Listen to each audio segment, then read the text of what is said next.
Hello everyone. So today we'll be discussing question number 236 of LeetCode code which is lowest common ancestor of binary tree. ठीक है, तो ये जो problem है ना, ये मेरी ट्रीज प्लेलिस्ट का पार्ट है और ये किस कैटेगरी को बिलोंग करता है? एंसेस्टर प्रॉब्लम्स, है ना। और ये बहुत ही फेमस प्रॉब्लम है और बहुत ही बेसिक प्रॉब्लम है क्योंकि इसका एप्लीकेशन बहुत सारे प्रॉब्लम्स में होता है ना। बहुत जगह तुमको लोएस्ट कॉमन एंसेस्टर निकालना पड़ेगा, तो ये तो तुमको आना ही चाहिए। अगर तुम ट्रीज कर रहे हो तो ये तुमको बहुत अच्छे से आना चाहिए। और इंटरेस्टिंग बात ये है, पता, बहुत लोग इसमें कंफ्यूज होते हैं और इसका कोड रट लेते हैं, है ना। हमको कोड रटना नहीं है, हमको उसको बहुत अच्छे से समझना है, हमको उसको बहुत इंट्यूटिवली समझना है, जिससे हम इसे यूज कर पाएं दूसरी प्रॉब्लम्स में, है ना। और अगर मॉडिफाई करना पड़े तो मॉडिफाई भी कर पाएं, क्योंकि तुम रट लोगे तो वो कोड मॉडिफाई नहीं कर पाओगे। ठीक है, तो देखते हैं इसमें हमें करना क्या है, हमसे पूछा क्या गया है, हमें रिटर्न क्या करना है। तो सबसे पहले तो इसमें हमको एक ट्री गिवन होगा और हमको दो नोड्स गिवन होंगी, एक पी और एक क्यू। मतलब देखो यहाँ पे पी क्या है 5 और क्यू क्या है 1। हमको इनका लोएस्ट कॉमन एंसेस्टर निकालना है। अब लोएस्ट कॉमन एंसेस्टर क्या होता है? It is the lowest node which has both P and Q as descendants, है ना। लोएस्ट नोड बोला है, तुमको मतलब नीचे से देखना है। अब मान के चलो कि जैसे कि यहाँ पे 5 और 1 है, ठीक है, तो लोएस्ट नोड कौन सी हुई? जिसके डिसेंडेंट्स दोनों पी और क्यू हैं, वो है 3, है ना। कुछ एग्जांपल्स ले लेते हैं। अब मान के चलो तुम्हारे पास 7 है ना, 7 और 0 है, इसके तुम्हें लोएस्ट कॉमन एंसेस्टर निकालने हैं। वो क्या होंगे? तो वो हो जाएगा, तुम 7 से ऊपर जाओगे 2, है ना, फिर 5, फिर 3 और 0 1 3। तो इन दोनों में कॉमन क्या है इनके पाथ में? ये 3, है ना। तो इनका पाथ अगर मैं ऐसे लिखूंगा 3 1 0 और ये 3 5 2 7, तो इसमें कॉमन क्या है? सबसे पहले क्या देखा? 3। तो ये हो गया लोएस्ट कॉमन एंसेस्टर। और एक दो देख लेते हैं, है ना। 0 और 1 का क्या है? 1, है ना। 1 एक लोएस्ट नोड है जो दोनों 0 और 1 को कंटेन किया हुआ है, तो इसलिए 1 लोएस्ट कॉमन एंसेस्टर हो जाएगा इसका। और 3 और 1 का 3, 3 और 5 का 3, 5 और 0 का 3, है ना। 0 और 8 का क्या है? 1। अब ये चीज़ बहुत ध्यान से देखना कि जो मैंने बोला था एग्जाम्पल 3 और 1, है ना, अगर पी 3 है और क्यू 1 है तो लोएस्ट कॉमन एंसेस्टर क्या हुआ? 3। एक केस तो तुमको यही समझ में आ गया कि भाई अगर रूट की वैल्यू पी या क्यू में से एक है ना, जो तुम्हारा मेन रूट है, तो तुमको नीचे देखने की जरूरत है क्या भाई? क्योंकि एट द एंड तुमको ऊपर ही आना है और तुमको पहले ही लोएस्ट कॉमन एंसेस्टर मिल गया, तो वो रिटर्न कर दोगे, है ना। अब देखो, अगर तुम्हारा P यहाँ पर है और Q कहीं भी हो, फिर है ना, नीचे कहीं भी हो सकता है, कितना ही नीचे हो, तो तुम्हें कॉमन ढूंढने के लिए इसी को क्रॉस करना पड़ेगा। यही तुम्हारा लोएस्ट कॉमन एंसेस्टर होगा। तुमको एक बार P मिल जाए तो तुमको फर्क नहीं पड़ता कि Q कहाँ पर है। तुमको अगर ये पता चल गया कि रूट की वैल्यू P के बराबर है, तो तुमको बिल्कुल फर्क नहीं पड़ता कि Q कहाँ पर है। P ही लोएस्ट कॉमन एंसेस्टर हो जाएगा एंड वाइस वर्सा। मतलब अगर रूट क्यू के बराबर है तो तुमको नहीं फर्क पड़ता कि पी कहाँ भी हो, है ना, लेफ्ट में हो राइट में हो, लोएस्ट कॉमन एंसेस्टर तो क्यू ही रहेगा। और एक बहुत इंपॉर्टेंट चीज, पी और क्यू एग्जिस्ट करेंगे, है ना, और पी और क्यू बराबर नहीं होंगे। ये सब मेंशन कर रखा है उन्होंने क्वेश्चन में, है ना। पी और क्यू बराबर नहीं होंगे और वो एग्जिस्ट करेंगे। तो ये जो सोल्यूशन हम डिस्कस करने वाले हैं ये तभी वैलिड होगा जब पी और क्यू एग्जिस्ट करेंगे। ठीक है, तो चलो उसको देखते हैं करना कैसे है। अभी हम ये समझते हैं कि इसमें रिकर्शन कैसे लगेगा। तो हमने क्या देखा था कि अगर रूट या तो p के बराबर है या फिर q के बराबर है, जिसके भी बराबर है वो रिटर्न कर देंगे, है ना। वही लोएस्ट कॉमन एंसेस्टर होगा। अगर p के बराबर है तो p रिटर्न कर देंगे, q के बराबर है तो q रिटर्न कर देंगे। क्यों? क्योंकि q नीचे कहीं ही होगा अगर रूट p के बराबर है तो तुमको p को तो क्रॉस करना ही पड़ेगा q तक जाने के लिए। तो p is the lowest common ancestor and same goes with q। लेकिन अगर रूट ना p के बराबर है ना q के बराबर है, तब तुमको उसके लेफ्ट सब ट्री और राइट सब ट्री में ढूंढना पड़ेगा, है ना। लेकिन काम तुमको वही करना है, लोएस्ट कॉमन एंसेस्टर ही ढूंढना है ना, लेफ्ट सब ट्री और राइट सब ट्री में। अभी मैं ये नहीं कह रहा हूँ कि रूट लोएस्ट कॉमन एंसेस्टर नहीं हो सकता है। फॉर नाउ अभी हमको और इन्वेस्टिगेशन करना पड़ेगा। हो सकता है अभी भी लोएस्ट कॉमन एंसेस्टर, लेकिन अभी हम डायरेक्ट रिटर्न नहीं कर सकते, हमको थोड़ा और इन्वेस्टिगेशन करना पड़ेगा। ठीक है, तो लेफ्ट सब ट्री में भी सेम काम करना है, राइट सब ट्री में भी सेम काम करना है। तो हम रिकर्शन लगा सकते हैं स्मॉलर सब प्रॉब्लम के लिए, है ना। और रूल क्या बनाया तुम्हें पता है कि अगर रूट पी या क्यू के बराबर है तो रूट को रिटर्न कर दो, है ना, क्योंकि वही लोएस्ट कॉमन एंसेस्टर है। तो तुम्हारा जो सब प्रॉब्लम है वो भी यही रूल फॉलो करेगा, है ना। वो कोई नया रूल तो फॉलो करेगा नहीं, वो भी यही करेगा कि वो भी अपने रूट में पी और क्यू को ढूंढेगा। तो तुम लेफ्ट सब ट्री से भी सेम काम करवाओगे, राइट सब ट्री से भी सेम काम करवाओगे। मतलब तुम लेफ्ट सब ट्री से बोलोगे कि भाई मुझे लोएस्ट कॉमन एंसेस्टर ढूंढ के दो, और राइट सब ट्री से भी बोलोगे मुझे लोएस्ट कॉमन एंसेस्टर ढूंढ के दो। वो तुमको लोएस्ट कॉमन एंसेस्टर ढूंढ के देंगे। ठीक है, तो तुमने अपने लेफ्ट सब ट्री से बोला कि भाई ये वाला लेफ्ट है और ये है राइट, ठीक है। और तुमने अपने लेफ्ट से बोला कि भाई मुझे लोएस्ट कॉमन एंसेस्टर ढूंढ के दो, तो जो तुम्हारा लेफ्ट सब ट्री है वो भी सेम रूल फॉलो करेगा। इसका क्या है ना, एक रूट डैश है, ठीक है। और इसका भी एक लेफ्ट सब ट्री है और इसका भी एक राइट सब ट्री है, यहाँ भी सेम करने वाला है ना वो काम। तो ये रूट डैश है। अब मान के चलो ये पी के बराबर है ना, तो ये भी वही काम करेगा भाई, ये तो रिटर्न कर देगा मैं कि भाई मैं हूँ लोएस्ट कॉमन एंसेस्टर। ये तो ढूंढेगा भी नहीं क्यू को आगे, और ढूंढना भी नहीं चाहिए, जाहिर सी बात है। क्यों? क्योंकि भाई अगर क्यू नीचे कहीं है ना, क्यू नीचे कहीं है तो P is the lowest common ancestor, right. क्यों? क्योंकि तुमको पी से तो होते हुए जाना पड़ेगा। तो तुम्हारे लेफ्ट सब ट्री ने एक आंसर दिया कि भाई P is the lowest common ancestor, ठीक है। अभी तुमने इन्वेस्टिगेशन खत्म नहीं करी, अभी तुम्हारा राइट सब ट्री बचा है, ठीक है।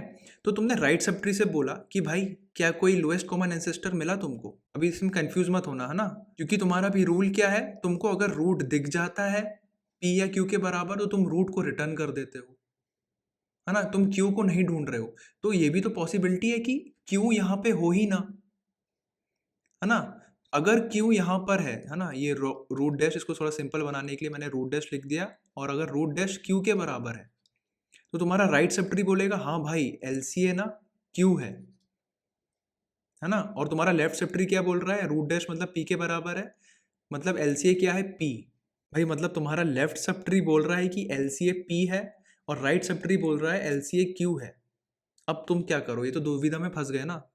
सिंपल सी बात है भाई, एलसीए तुम हो गए अब, है ना, क्योंकि पी और क्यू तक जाने के लिए तुमको सबसे पहले क्रॉस करना पड़ेगा, है ना। उसके बाद सारे डिफरेंट एलिमेंट्स होंगे, बट सबसे पहले तुम्हें क्रॉस करना पड़ेगा पी और क्यू तक जाने के लिए, है ना। You are the common one and you are the lowest common ancestor. अब मान के चलो क्यू यहाँ पर है ही नहीं, है ना, क्यू यहाँ पर है ही नहीं, तो क्या हो जाना चाहिए, लोएस्ट कॉमन एंसेस्टर पी हो जाना चाहिए। सिंपल सी बात है ना।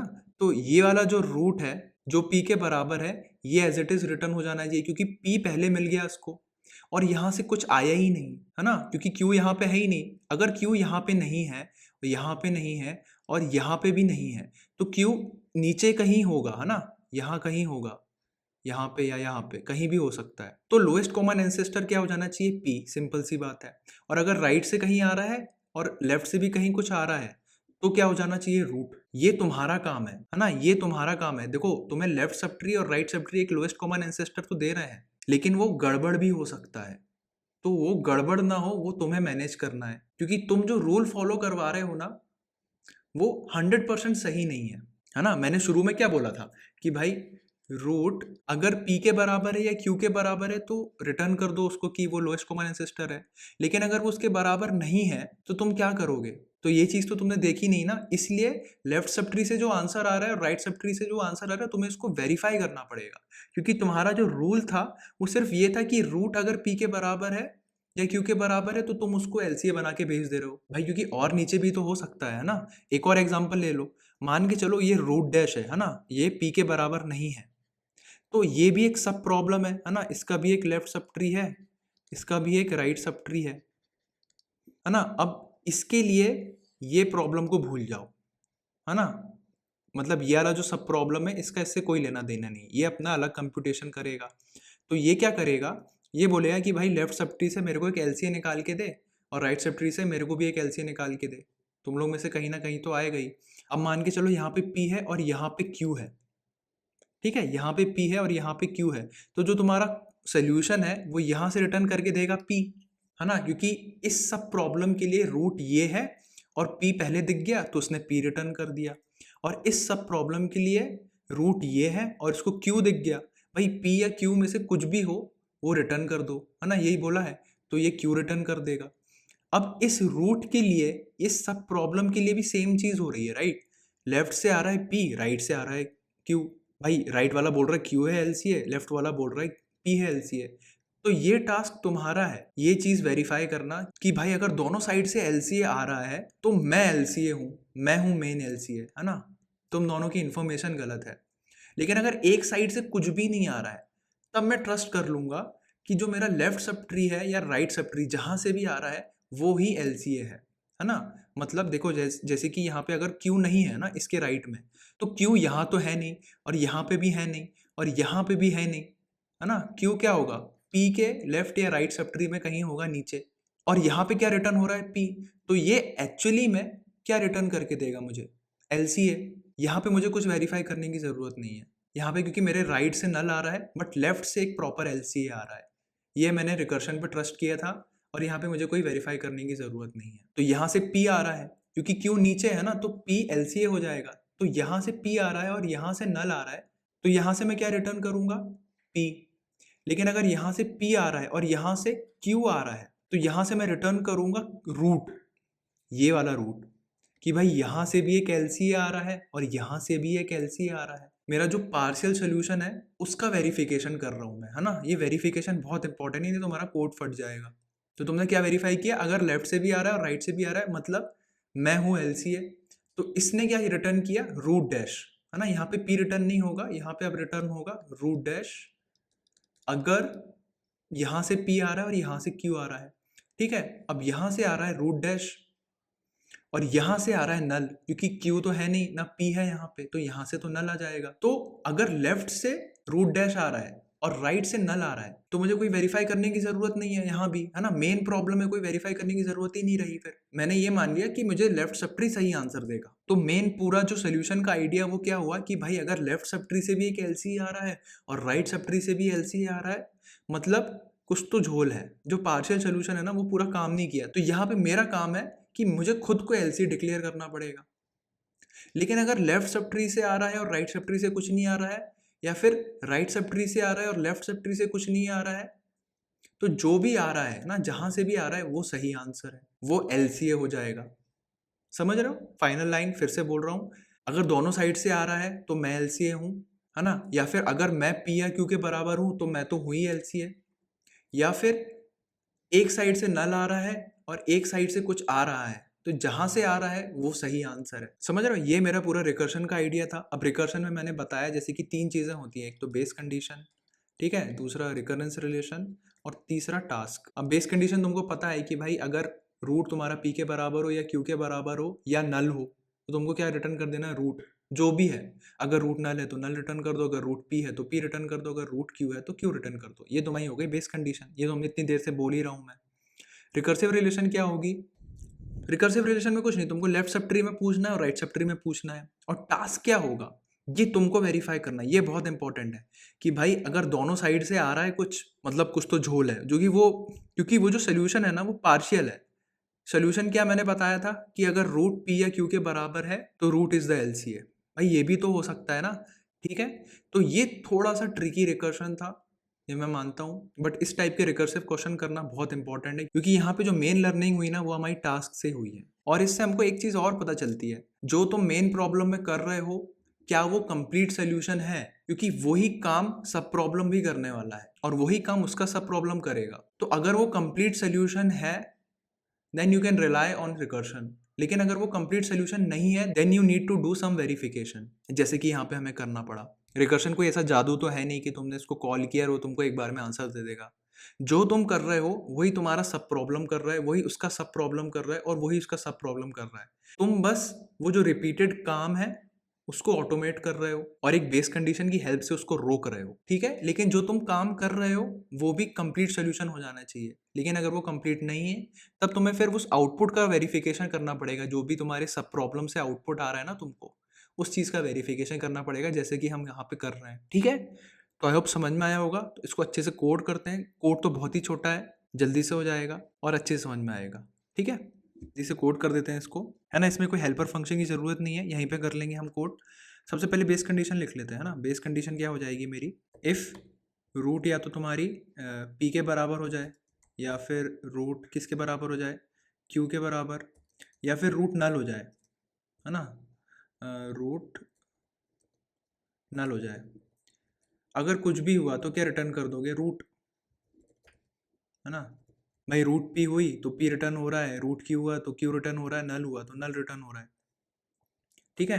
अब तुम यहाँ से निकालोगे, क्या निकालोगे, LCA from left sub tree and LCA from right sub tree, है ना। तो उसको हम बोल देते हैं एलसीए फ्रॉम लेफ्ट। इसको क्या करोगे तुम, लोएस्ट कॉमन एंसेस्टर, वही रिकर्शन कॉल करोगे, कौन सा ट्री भेजोगे, लेफ्ट सब ट्री, है ना। रूट ऑफ लेफ्ट पी और क्यू भेजना है। अब सेम चीज़ तुमको राइट सब ट्री के लिए करनी है ना। तो ये हो जाएगा L C A from right, right से क्या आ रहा है एल सी ए वो देखना है तुमको, तो ये हो जाएगा राइट। ठीक है, अब तुमको देखना है कि क्या L C A from left and L C A from right क्या दोनों कुछ ना कुछ आ रहा है। अगर दोनों साइड से कुछ ना कुछ आ रहा है मतलब तुम एल सी ए हो। तो चेक कर लो इफ़, है ना, L C A from left and L C A from right, है ना, अगर दोनों के दोनों हैं तो क्या रिटर्न कर दो रूट, है ना, मतलब रूट एल सी ए है। अगर ऐसा नहीं है तो क्या करो रिटर्न, तब तुम देखो कि जहां से आंसर आ रहा है वहां से रिटर्न कर दो। मतलब अगर L C A from left है तो रिटर्न कर दो L C A from left, नहीं तो रिटर्न कर दो L C A from right, है ना। बस यही करना है तुमको, और कुछ है क्या नहीं। इसको रन करके देखते हैं, ये देखो चल गया। इसको सबमिट करके देखते हैं, ये भी हो गया। ठीक है, तो आई होप समझ में आया होगा। बहुत ही सिंपल सा था कोड लिखना, तो समझना थोड़ा डिफिकल्ट है इसको। अब इसमें देख लेते हैं, ये हो गया तुम्हारा रिकर्सिव रिलेशन, ये हो गया रिकर्सिव रिलेशन, और ये हो गया तुम्हारा टास्क। ठीक है, टास्क क्या था कि भाई जो भी आउटपुट आ रहा है उसको वेरीफाई करना है। वो वेरिफिकेशन बहुत इंपॉर्टेंट था, क्योंकि तुम्हारा सोल्यूशन कंप्लीट नहीं है। जो तुम मेन प्रॉब्लम में कर रहे हो वो पार्शियल सोल्यूशन है ना। सब प्रॉब्लम में भी फिर वही हो रहा है, उस सब प्रॉब्लम में भी वही हो रहा है ना। तो चलो नेक्स्ट प्रॉब्लम में मिलते हैं।